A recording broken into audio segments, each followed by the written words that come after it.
মিতালী বৰুৱা চম্পা ডেকা জিতুমণি বৰুৱা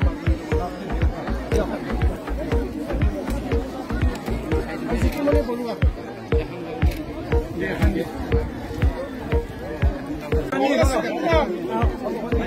হিমাজ্যোতি বৰুৱা হিমাজ্যোতি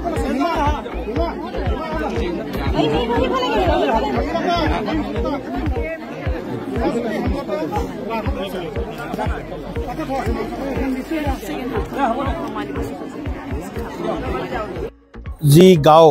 আদৰ্শ গাঁও সাংসদ আদৰ্শ গাঁও বিহদিয়াত small cluster development project SCDP বুলি কোৱা হয় ভাৰত চৰকাৰৰ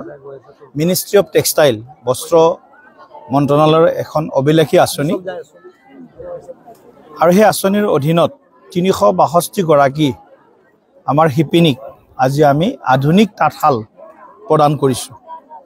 প্ৰথম পৰ্যায়ত 156 গৰাকীয়ে পাব আৰু দ্বিতীয় পৰ্যায়ত বাকিখিনিয়ে এই আঁচনি লাভ পাব প্ৰায় 58 লাখ টকা ব্যয় সাপেক্ষে এই আঁচনিখনৰ আমি লাভ এই 362 গৰাকী শিপিনীক দিবৰ কাৰণে আমি সক্ষম হৈছোঁ আৰু আমি আনন্দিত হৈছোঁ যে আদৰ্শ গাঁৱত ইয়াত আমি দেখিছোঁ গোটেই মহিলা যি আমাৰ শক্তি আজি ইয়াত উপস্থিত আছে সকলোৱে একগৰাকী শিপিনী তাৰ ভিতৰত ভাল নিপুণ শিপিনীও বহুত আছে গতিকে মহিলা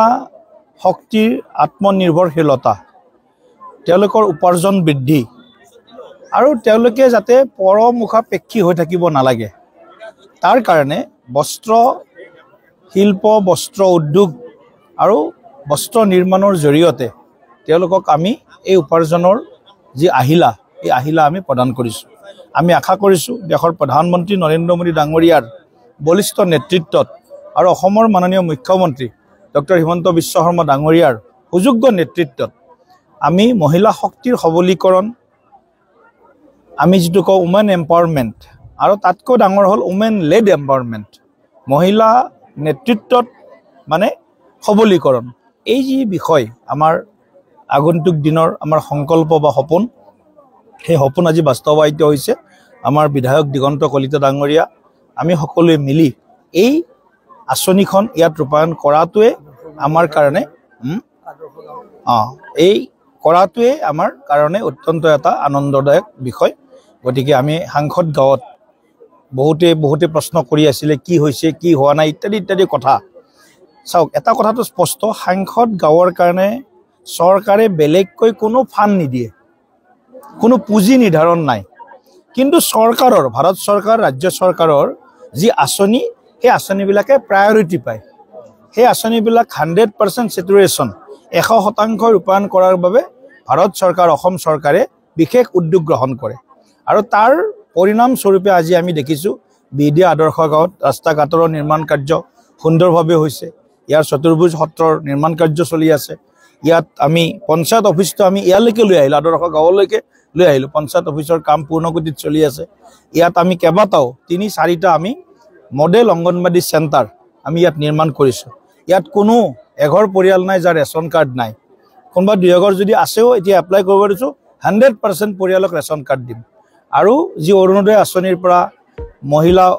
সবলীকৰণৰ কাৰণে মুখ্যমন্ত্ৰী ডাঙৰীয়াৰ মহিলা উদ্দীপনা আঁচনি যি আছে এই আঁচনিবিলাকো লাখপতি বাইদেউ যিটো কথা আমি কওঁ গতিকে এই আঁচনিবিলাকতো আমাৰ গাঁওখনে প্ৰায়ৰিটি পাব গতিকে আমাৰ যিমান ডিপাৰ্টমেণ্ট আছে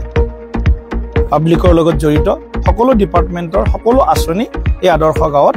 মানে প্ৰাথমিকতাৰ আধাৰত ইয়াৰ বাসিন্দাসকলে ইয়াৰ লাভ পাবলৈ সক্ষম হৈছে আৰু আগলৈও সক্ষম হ'ব